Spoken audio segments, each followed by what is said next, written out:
오늘은 이사야서 63장의 말씀을 보도록 하겠습니다. 이 63장의 내용은 선지자 이사야가 남유다의 그 고통을 하나님 앞에 호소하면서 하나님의 은총을 간구하는 기도의 내용과 함께 하나님께서 직접 개입하셔서 이스라엘을 구원하는 구속자이심을 보여주는 내용인데요. 오늘도 구속자이신 구원자이신 이 주님을 이 말씀을 통해서 깨달을 수 있기를 주님의 이름으로 축복합니다. 63장 1절에 에돔에서 오는 이 누구며 붉은 옷을 입고 보스라에서 오는 이 누구냐 그의 화려한 의복 큰 능력으로 거둔 이가 누구냐 그는 나이니 공의를 말하는 이요 구원하는 능력을 가지니라. 이 에돔과 보스라는 이스라엘을 괴롭혔던 나라 중에 대표적인 사탄의 세력과 같은 나라인데요. 바로 상징적으로 사탄의 세력을 의미합니다. 이 사탄의 세력, 이 이스라엘을 괴롭혔던 하나님의 백성을 괴롭혔던 이 민족을 누가 심판하겠느냐 그 말이죠. 바로 하나님께서 직접 개입하신다는 겁니다. 그래서 그들을 처단하실 때에 그 피가 이 의복에 흰 의복에 튀어서 붉게 된 겁니다. 붉게 물든 거죠. 바로 하나님께서 직접 이 심판에 개입하신다는 겁니다. 그는 나이니 바로 하나님이시라는 거죠. 공의를 말하는 이요 구원하는 능력을 가지니라. 2절에 어찌하여 내 의복을 붉으며 내 옷이 포도즙틀을 밟은 자 같으냐.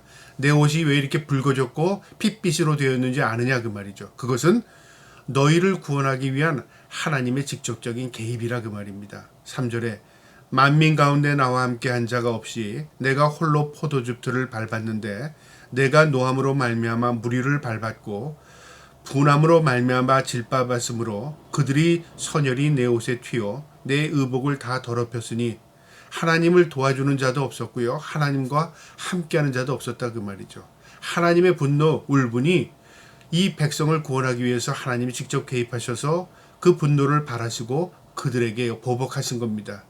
그러니까 우리를 구원하기 위해서 우리의 노력, 누구의 도움이 아니라 직접적으로 하나님의 은혜가 임한 겁니다. 그러니까 하나님의 은혜 없이는 우리가 구원받을 수 없는 거죠. 이스라엘이 이 이방인으로부터 압제를 당할 때요. 이방이 다른 이방인이 도운 게 아니라 하나님께서 개입하셔서 이방에서 해방시켜 주신 겁니다. 4절에 이는 내 원수 갚는 날이 내 마음에 있고 내가 구원할 해가 왔으니 하나님께서 계획하시고 하나님의 섭리 가운데 그 원수들을 갚았다 그 말이죠. 하나님의 철저한 계획과 섭리 가운데 있었다 그 말입니다. 5절에 내가 본즉 도와주는 자도 없고 붙들어주는 자도 없으므로 이상하게 여겨 내 팔이 나를 구원하며 내 분이 나를 붙들었느니라. 하나님을 도와주는 자가 없다. 우리가 어떻게 감히 하나님을 돕겠습니까? 이 말의 의미는요 상징적인데 하나님의 마음을 공유하는 자가 없었다 그 말입니다. 하나님이 분노하고 울분을 토하는데 사람들도 불의를 보거나요 악을 보면 분노하고 울분을 토해야 되는데 사람들의 마음에 그런 마음이 없는 겁니다. 세상이 점점 악해져도 사람들이 거기에 물들어갈 뿐이지 그것에 대해서 분노하고 그것에 대해서 울분을 갖는 그런 마음들이 점점 식어진다 그 말이죠. 그래서 하나님이 더 마음 아파하는 겁니다. 우리는 세상을 바라볼 때요. 이 악을 물들지 않도록 그리고 이 악한 세상 그리고 이 더러운 세상을 하나님께서 심판할 때가 언제일지 우리는 알 수 없지만요. 우리도 하나님의 마음을 가지고 살아야 하는 것입니다. 우리가 그 세상 가운데 물들어가는 거 하나님 기뻐하지 않습니다. 6절에요. 내가 노함으로 말미암아 만민을 밟았으며 내가 분노함으로 말미암아 그들을 취하게 하고 그들이 선열의 땅에 쏟아지게 하였느니라. 내가 노함으로 내가 분함으로 그들을 쳤다는 겁니다. 그리고 그들의 선열이 땅에 흩어졌다는 거죠. 그러니까 그들을 하나님이 직접 멸하셨다 그 말입니다. 이게 하나님의 심판입니다. 하나님께서 바벨론의 포로로 잡혀갔던 이스라엘 민족을 해방시킨 것도요. 하나님의 섭리 가운데 고레스를 세워서 하나님께서 그들을 돌아오게 한 겁니다. 그리고 이 고레스를 통해서 바벨론을 또 처단한 거죠. 그러니까 모두 하나님이 하시는 것이지 사람이 의인이 나타나서 하나님의 일을 도운 게 아니라 그 말입니다. 7절에요. 내가 여호와께서 우리에게 베푸신 모든 자비와 그의 찬송을 말하며 그의 사랑을 따라 그의 많은 자비를 따라 이스라엘 집에 베푸신 큰 은총을 말하리라. 이제 하나님의 사랑, 하나님의 은총 그리고 하나님을 찬송하게 하리라. 그분이 어떤 분인가를 알게 하리라 그 말입니다. 큰 은총을 말한답니다. 하나님은 어떤 분이신가? 성경은 이렇게 말합니다. 8절에 그가 말씀하시되 그들은 실로 나의 백성이요 거짓을 행하지 아니하는 자녀라 하시고 그들을 구원자가 되사. 하나님은 찰떡같이 하나님의 택함 받은 백성을 믿은 겁니다. 그들은 나의 백성이랍니다. 거짓을 행하지 아니하는 자녀들이랍니다. 그래서 하나님께서 그들을 구속하기라고 계획하신 겁니다. 9절에요.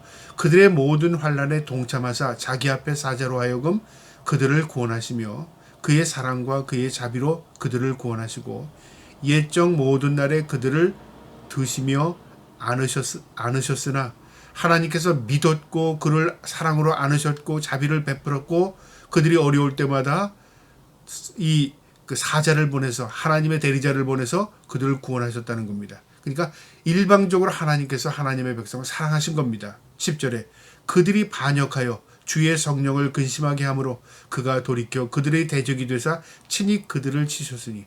하나님이 그렇게 믿었고 사랑했고 그렇게 보살폈던 하나님의 백성들이요 결국은 하나님을 반역했습니다. 성령을 근심하게 했답니다. 여러분, 성령을 근심하겠다는 게 무슨 말일까요? 우리가 성령 회방죄 그런 말도 있잖아요.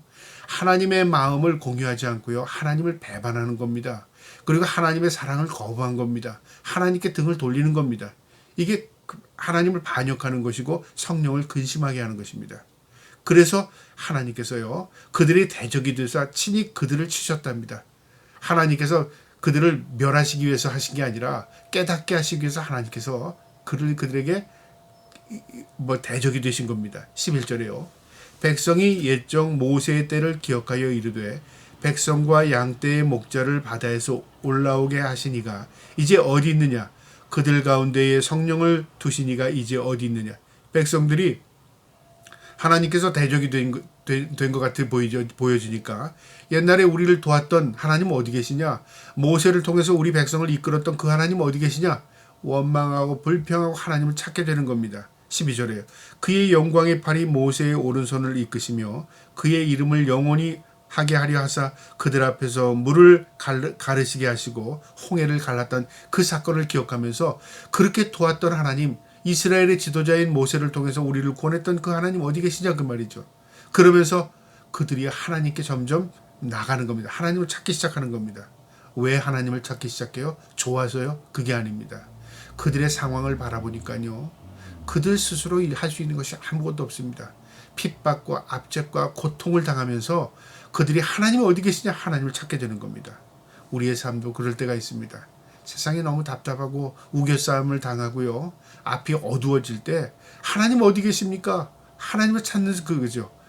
그러면서 하나님께 한 걸음 한 걸음 나가면서요. 빛을 발견하게 되고 그 빛 가운데 하나님의 사랑을 다시 회복하게 되는 것입니다. 13절에 그들은 기쁨으로 인도하시되 광야에 있는 말같이 넘어지지 않게 하시니가 이제 어디 있느냐. 우리를 굳건하게 세우시고 말같이 달리게 하시고 굳건하게 했던 그 하나님이 이제 어디 계시냐 그 말이죠. 하나님이 안 계신다 그 말입니까? 아닙니다. 하나님 우리를 도와달라는 회개입니다. 하나님을 도와달라는 간구, 촉구입니다. 하나님 제발 우리를 도와주세요 그 말이죠. 왜 그렇게 됐습니까? 그들이 하나님을 찾지 않기 때문에 하나님께서 그들의 대적이 되신 겁니다. 그걸 깨달은 이 하나님의 백성들 가운데 일부가 이제 하나님을 찾게 되는 겁니다. 하나님 왜 우리를 도와주지 않습니까? 그런데 그게 뭐냐면 세상을 이제 구별하는 겁니다. 하나님을 다시 찾는 겁니다. 그런 일이 일어난다 그 말이죠. 15절에 주여 하늘에서 굽어 살피시며 주의 거룩하고 영화로운 처소에서 보소서. 주의 열정과 주의 능하신 행동이 이제 어디 있나이까. 주께서 베푸신 간곡한 자비와 사랑이 내게 그쳤나이다. 이제 이 선지자 이사야가 백성들을 마음에 품고 기도하는 겁니다. 하나님 우리를 불쌍히 여겨주세요. 자비를 그 사랑 우리에게 다시 회복시켜주세요 그 말이죠. 16절에 주는 우리 아버지시라. 아브라함은 우리를 모르고 이스라엘은 우리를 인정하지 아니할지라도 여호와여 주는 우리의 아버지시라. 옛날부터 주의 이름은 우리의 구속자라 하였거늘. 여기 놀라운 말이 있습니다. 이 이스라엘 민족이 하나님을 아버지로 찾는 겁니다. 이 이사야 선지자가 하나님께 기도할 때 우리의 아버지라 그렇게 말합니다. 아브라함이 우리를 몰라주고 이스라엘이 우리를 인정하지 않을지라도 혈통으로 우리가 인정받지 못할지라도 그리고 하나님의 백성이라고 하는 그들로부터 우리가 구별된 자라 할지라도 버림받은 자라 할지라도 어떠한 상황이든 우리는 하나님 아버지라고 우리 말합니다. 그 말이죠. 그러니까 상황이나 환경이나 다른 사람을 바라보고 우리를 바라보는 게 아니라 어떠한 상황과 형편이 있을지라도 나는 하나님만 찾겠다. 하나님 우리 아버지십니다. 간곡하게 기도하게 되는 것입니다. 17절에 여호와여 어찌하여 우리로 주의 길에서 떠나게 하시며 우리의 마음을 완고하게 하사 주를 경외하지 않게 하시나이까. 원하건대 주의 종들 곧 주의 기업인 지파들을 위하사 돌아오시옵소서. 우리를 다시 회복시켜 주시고 우리의 종들, 기업의 지파들, 하나님의 백성들인 우리를 다시 회복시켜 달라는 겁니다. 여러분, 우리가 하나님을 늘 함께 할 때는 우리가 깨닫지 못하다가요, 우리가 세상 길로 가고 하나님과 등지고 살다가 고난과 고통을 당하면 하나님 앞에 사랑을 입은 자는 하나님을 찾습니다. 하나님 어디 계십니까? 그게 은총입니다. 그런데 그런 상황에서 자포자기하고 절망하는 사람은 하나님의 은총을 저버리는 거죠. 이게 성령을 근심케 하는 겁니다. 우리가 올바르게 사는 거 중요합니다. 그러나 우리가 온전하게 올바르게 사는 인간이 과연 얼마나 되겠습니까? 우리가 다른 길로 갔다면요, 그때를 깨닫고 회개하고 하나님께 돌아올 때 은총을 깨닫게 되는 겁니다. 그리고 하나님을 찾는 것입니다. 그리고 하나님의 놀라운 은혜와 사랑을 회복하는 놀라운 은혜를 경험하게 되는 겁니다. 우리를 다시 돌아오게 하옵소서. 우리를 돌이켜주세요. 우리가 왜 하나님 앞에 반역하게 했습니까? 그 말이죠. 모든 걸 하나님 회복시켜달라는 간절한 기도입니다. 18절에 주의 거룩한 백성이 땅을 차지한 지 오래지 아니하여 우리의 원수가 주의 성소를 유린하여 싸우니. 바로 이스라엘 민족이 하나님의 약속의 땅 가나안 땅에 정착했지만 이방 민족으로부터 짓밟히게 되고 아수르와 바벨론으로부터 초토화당합니다. 그리고 노예로 끌려가게 되었고요. 나라 잃은 백성이 되었습니다. 성소는 다 파괴되었습니다. 그 상황을 말하는 거죠. 우리 그리스도인들이 이 땅에서 살면서요, 세상에 물들어가고 세상 사람들처럼 살고 허우적거리고 살다가 이 세상에서 모든 거 다 잃게 되고 그리고 다 막막하게 될 때 하나님을 찾습니다. 하나님이 이게 뭡니까? 그러죠. 그것을 하나님께 원망하는 게 아니라 내 형편을 바라보는 겁니다. 내가 왜 이렇게 됐습니까? 그 말은 뭐냐면 내가 하나님과 함께하지 못했습니다. 회개고 돌이키는 마음입니다. 그럴 때 하나님의 은혜가 우리에게 다시 밀려옵니다. 마지막 19절이요. 우리는 주의 다스림을 받지 못하는 자 같으며 주의 이름으로 일컬음을 받지 못하는 자 같게 되었나이다. 자신의 처지를 바라보니까 이스라엘 민족이 어떠냐면 주를 다스림을 받지 못한다. 주의 백성이 되지 못한 것 같고 주의 이름을 일컬음 받는 하나님의 사랑받지 못하는 그런 민족처럼 되어버렸습니다. 그 말이죠. 이걸 원망하고 한탄하는 게 아니라 우리의 처지, 우리의 꼴이 이렇게 되어버렸습니다. 하나님, 우리의 죄악, 우리의 잘못으로 인하여 하나님으로부터 이런 어려움을 당하게 되었습니다. 하나님 회개할 테니 우리의 민족을 돌이켜주시고 우리의 삶을 회복시켜주시고 다시금 하나님의 자비와 은총을 베풀어 주시옵소서 하는 간절한 기도입니다. 이 기도를 통해서 하나님께서 어떻게 하셨을까요? 이스라엘을 회복시키십니다. 오늘날도 똑같습니다. 우리가 하나님을 찾고 하나님을 만나면 세상의 모든 문제는요, 소멸됩니다. 세상의 모든 문제는요, 눈 녹듯 녹아지는 역사를 경험하게 됩니다. 저와 여러분이 하나님을 찾고 하나님을 만나고 하나님을 간절히 간구하는 저와 여러분 될 수 있기를 주님의 이름으로 축복합니다. 아멘.